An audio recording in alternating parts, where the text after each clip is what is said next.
श्री राम जय जय राम, श्री राम जय जय राम, श्री राम जय राम, श्री कृष्ण जय कृष्ण, श्री कृष्ण जय कृष्ण, श्री कृष्ण जय कृष्ण। आज मैं पुनः आपके समक्ष लाइव आया हूँ। परम पवित्र पावन आज का दिन है। आज श्रावण मास का पंचमी तिथि है और आज नाग पंचमी का त्यौहार भी है।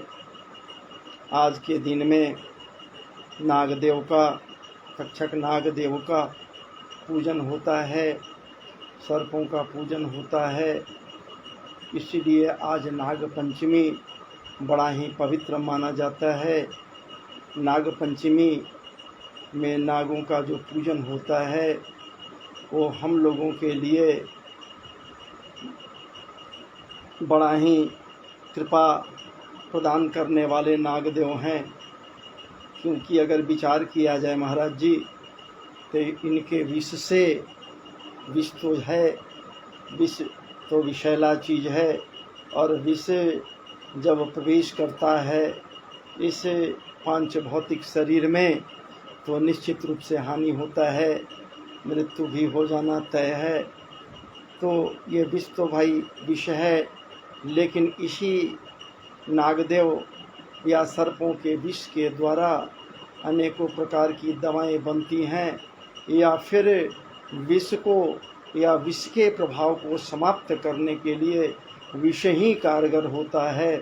तो ये वैज्ञानिक धरातल पर भी देखी जाए, हम लोगों के सांसारिक धरातल पर भी यदि देखी जाए तो निश्चित रूप से महाराज जी ये विष जो है प्रभावकारी तो है, लेकिन महत्वपूर्ण भी हम लोगों के ज़िंदगी के लिए है। इसलिए कि अनेकों प्रकार की दवाइयाँ बनाई जाती हैं जिनसे ज़िंदगी बचाया जाता है। तो महाराज जी आज का कितना पवित्र दिवस है, जिसके उपलक्ष्य में सबसे पहले आज के दिन पर, इस पवित्र दिन पर आप समस्त श्रोता बंधुओं को, महानुभावों को, लाइव से जुड़ने वाले मेरे परम प्रिय अजीज महानुभावों को खूब खूब स्वागत है, खूब खूब बधाइयाँ हैं और उनके चरणों में इस दास की ओर से नमन है, वंदन है और अभिनंदन भी है। इसके बाद मैं चलूं, आपके समक्ष मैं बैठा हूं तो कुछ लेकर भागवत जी को ही लेकर बैठा हूं। और भागवत जी में एक प्रसंग है जिसमें ये काली दह का ये प्रसंग है, कालिय नाग का प्रसंग है। तो आज के परम पवित्र दिवस पर कालिय नाग का ही प्रसंग लेकर आपके समक्ष आया। ये नागदेव कोई सामान्य नहीं है महाराज जी,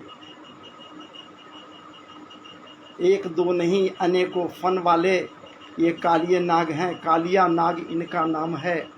आइए, रहते थे रमणक द्वीप में। इनका एक इतिहास पहले मैं आपके समक्ष रख दूं।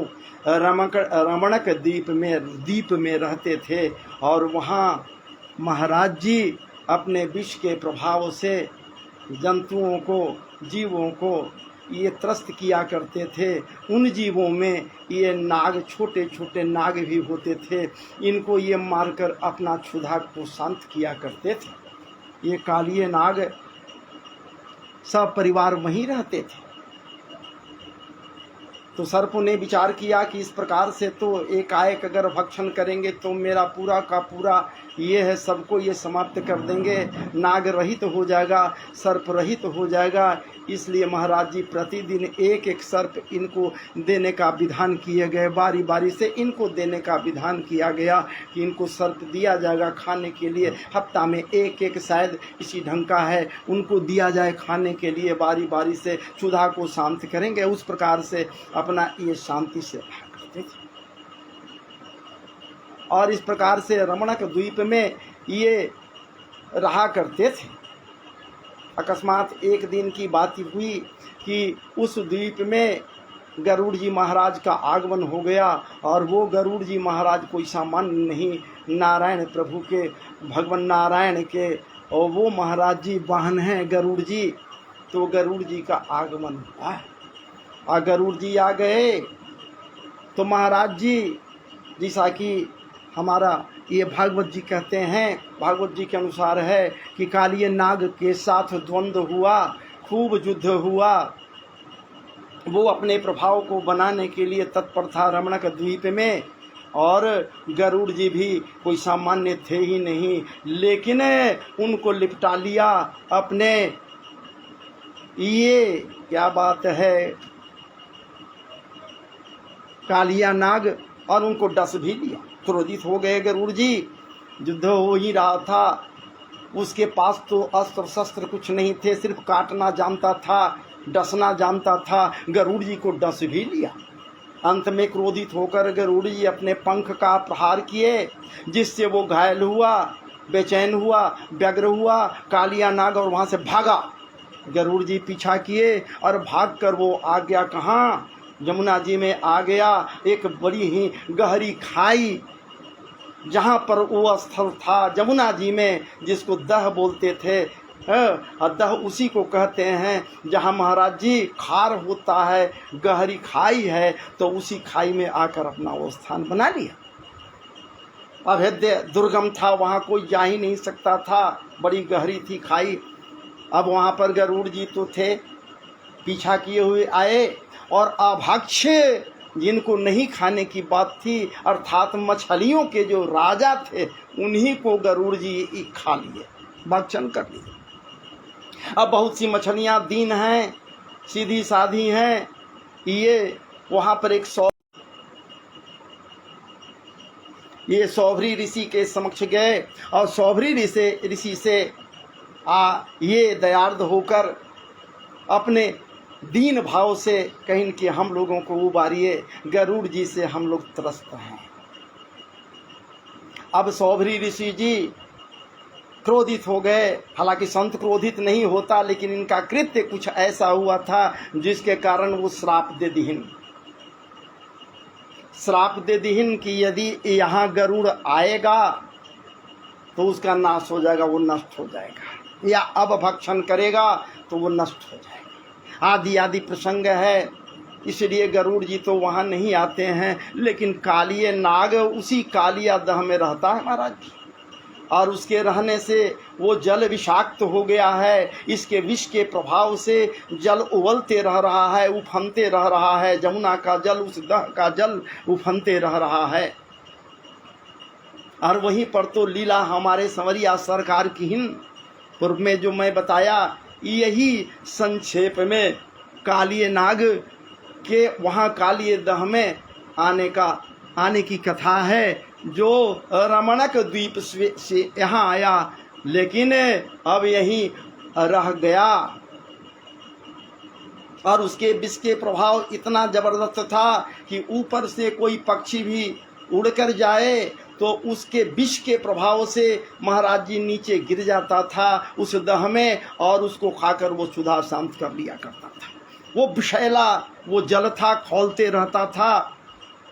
और एक समय की बात हुई, अनेकानेक कथाएं हैं कि भगवान वहीं पर खेल रहे हैं, गेंद खेल रहे हैं, और वो गेंद महाराज जी वहाँ से खेलते खेलते उसी दह में गेंद आ गया।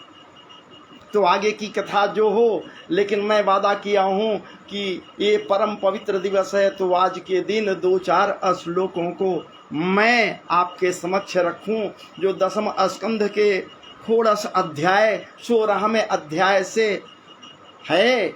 तो आइए उसी श्लोक के द्वारा कुछ भावार्थों को आपके समक्ष रखते हुए आगे बढ़ाऊं अपने वक्तव्य।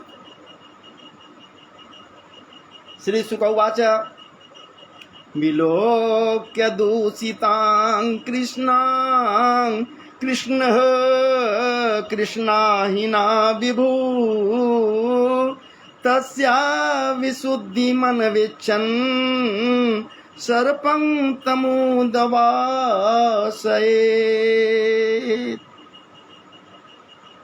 यहाँ पर सुखदेव जी महाराज परीक्षित जी से कहते हैं, परीक्षित जी, भगवान श्री कृष्ण ने देखा कि महाविषधर कालिए नाग जमुना का जल विषैला कर दिया है। तब जमुना जी को शुद्ध करने के विचार से उन्होंने वहां से उस सर्प को निकाल दिया। अब कैसे निकाल दिए ये तो स्पष्ट होगा। तो फिर राजा परीक्षित पूछते हैं, कथमंतर जले गाधे न्यगृहाद भगवान नहीं सवै बहु जुगावासं जथा सीद विप्रकथ्यताम् ब्रह्मन् भगवतस्तस्य बभ्रः स्वच्छन्दवर्तिनः गोपालो दाचरतिं कस्त्री पेतामृतम जुषम।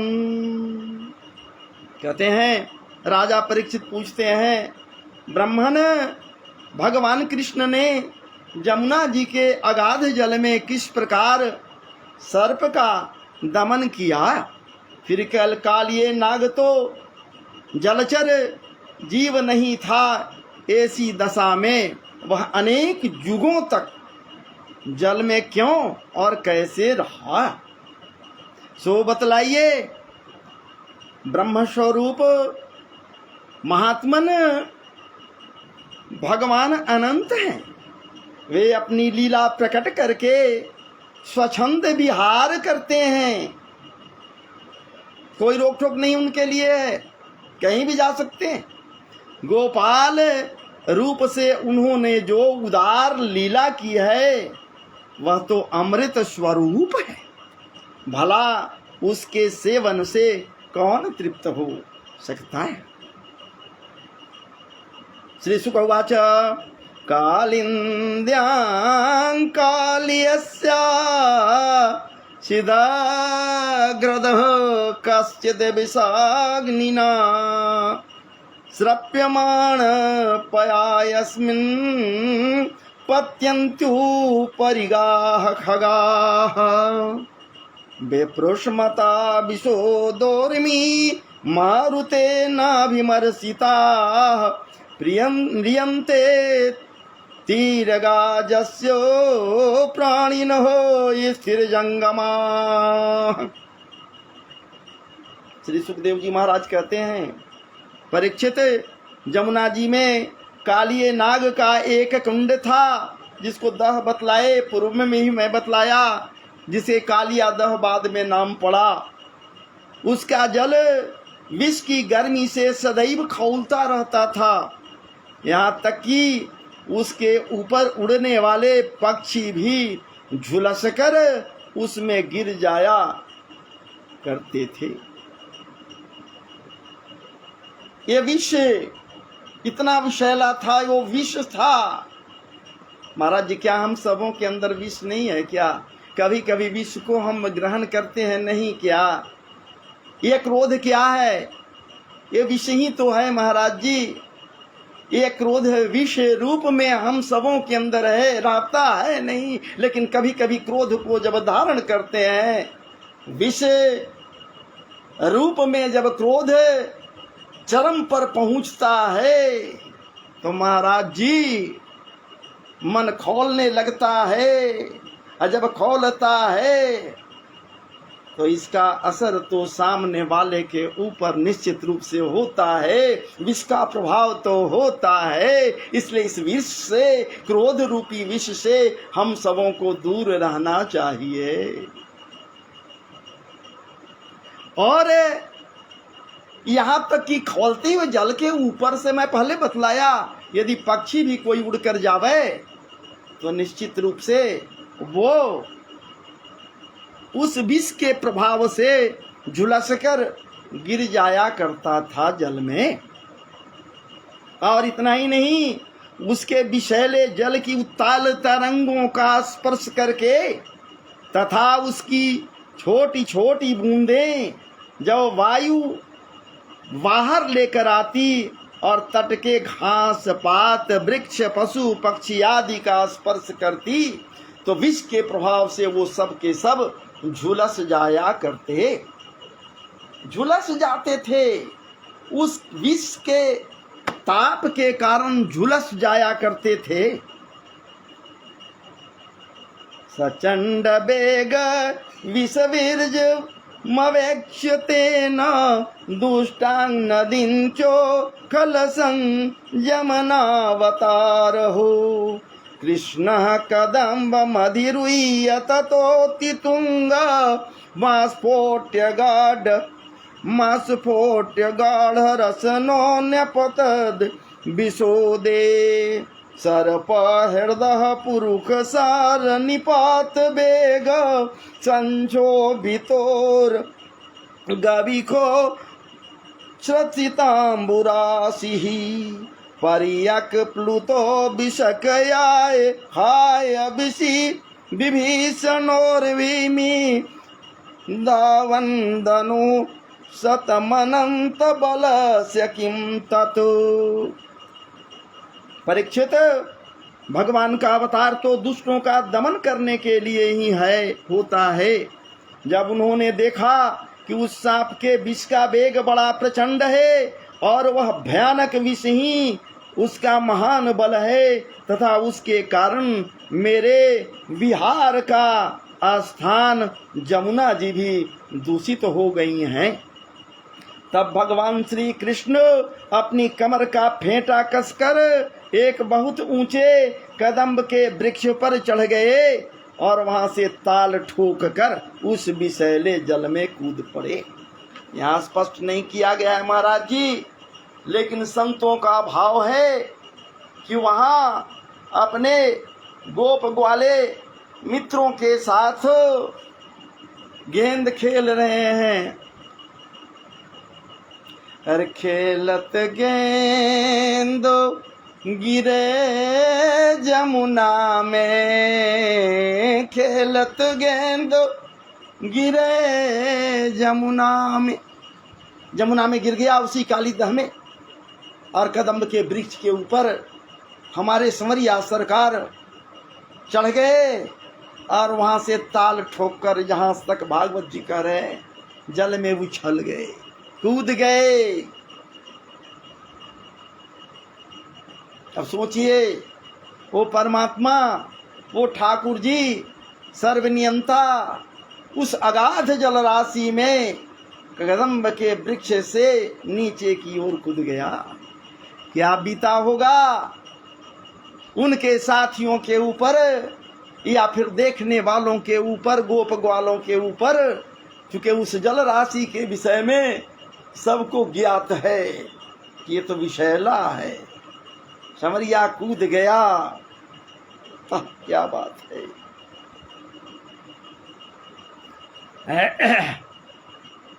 सर्पा हृदय पुरुष सार निपात बेग संक्षोभितो रग विशो शीर्षितांबुरासिः पर्यक्प्लुतो विषकयाय विभीषणोर्भिमि धावन्दनुः शतमनंत बलस्य किं ततो। जमुना जी का जल सांप के विष के कारण पहले ही खौल रहा था। उसकी तरंगे लाल पीली और अत्यंत भयंकर उठ रही थी। पुरुषोत्तम भगवान श्री कृष्ण के कूद पड़ने से उसका जल और भी उछलने लगा। पहले से लाल पीले जल हैं और उसमें कृष्ण भगवान के उतरने से, कूदने से उनका जो कृष्ण स्वरूप है महाराज जी, रूप है महाराज जी, कितना सुंदर, कितना सौरभ्य संपन्न जल हो गया होगा। उस समय तो कालिए दह का जल इधर उधर उछलकर 400 हाथ तक फैल गया। बालक है जरूर, लेकिन बालक रूप में है, स्वरूप तो बालक का नहीं है ना। सर्वशक्ति संपन्न है, सर्वात्मा है और पूरे शक्तियों के साथ हमारे संवरिया सरकार उस दह में, काली दह में, जिसमें कालिया नाग रहता है, कूद पड़े और उनके कूदने से जल का उछाल इतना बढ़ा कि 100 हाथ तक उठ गया। वाह, ये भाव है, भावनाएं हैं। कोई देखने वहां थोड़े गया, लेकिन हृदय में भावनाएं हैं। आज भी भैया सामान्य जल स्रोत है, जल का राशि है। ऊंचे स्थान से सामान्य आदमी भी कूद पड़ता है तो जल में उछाल मारता है, जल उछल जाता है। तो वहां तो समरिया सरकार है, ठाकुर जी है। अचिंत्य अनंत बलशाली अकारण करुणा वरुणालय भगवान श्री कृष्ण के लिए इसमें कोई आश्चर्य की बात नहीं है। लोग आश्चर्य कर सकते हैं, करते भी हैं कि महाराज जी जब आप कहते हैं कि वो बालक हैं, बालकों के साथ खोल खेल रहे हैं तो कदम पर चढ़ गए, ये तो आसान सी बात है। कौन चढ़ गया भाई? चढ़ने के लिए तो आज भी बच्चे चढ़ते हैं, वृक्षों पर, पेड़ पर चढ़ जाते हैं लगातार। लोग कहता है कि मत चढ़ो मत चढ़ो, गिर जाओगे गिर जाओगे। भयभीत उनको करता है लोग कि नीचे आ जाओ, लेकिन उतरने के पूर्व वो डरते हैं कि उतरूं अब कैसे, चढ़ तो गया मैं। लेकिन वहां कैसे वो भयभीत, वो तो कूदने वाले हैं, कूद गए निर्भय हो करके। अनंत अनंत विभूषित हैं, बालक देखने में लग रहे हैं। मैं पहले बतलाया तो क्या बात है, कौन कूद गया भाई? तो कृष्ण कूद गए। जब सामान्य बालक आज का जल प्रपात में, जल स्रोत में, जल के धारा में, तीव्र वेग से बहते हुए धारा में ऊंचे स्थान से कूद कर मजा लेता है, तो ठाकुर जी तो वहां मजा लेने के लिए नहीं न कूदे हैं। उनको तो पता है कि हमें क्या करना है, और वो ऊंचे स्थान अर्थात कदम्ब के वृक्ष के ऊपरी शाखा पर चढ़कर वहां से कूद गए। ये क्या आश्चर्य की बात है, इसलिए कि हमारे ठाकुर जी कूद गए। कौन कूद गया भाई? तो हमारे कृष्ण कूद गए, अनंत अनंत विभूषित कूद गए।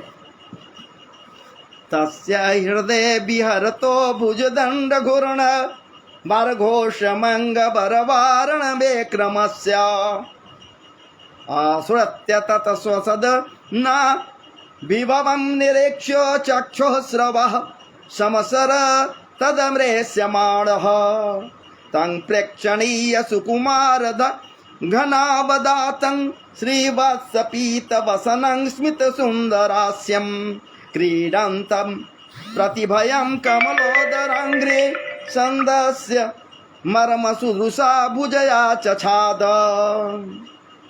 कहते हैं कि प्रिय परीक्षित, भगवान श्री कृष्ण कालिये दह में कूदकर अतुल बल राशि मत वाले गजराज के समान जल उछालने लगे।